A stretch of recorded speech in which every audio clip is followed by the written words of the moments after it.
ওইদিকে রয়েছে সহস্রধারা, এই সহস্রধারাতে চান করে পুজো দিতে হয়।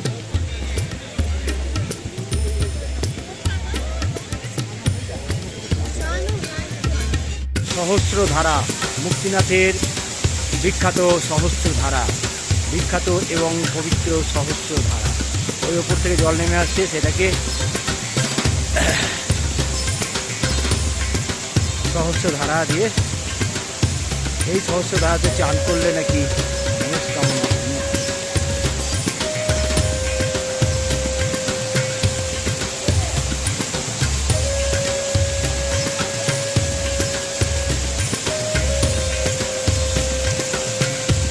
সহস্রধারা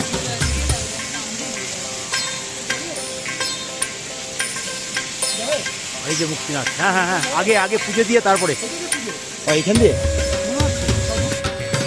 টেম্পেলের সহস্রধারা, এখানে সবাই স্নান করে পুজো দেওয়ার জন্য।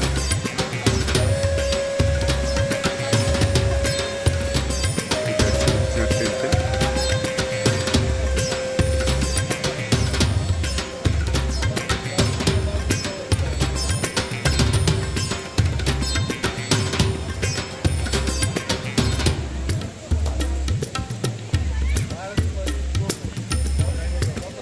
টেম্পেলে পুজো দেওয়ার জন্য লাইনে দাঁড়িয়ে আছে।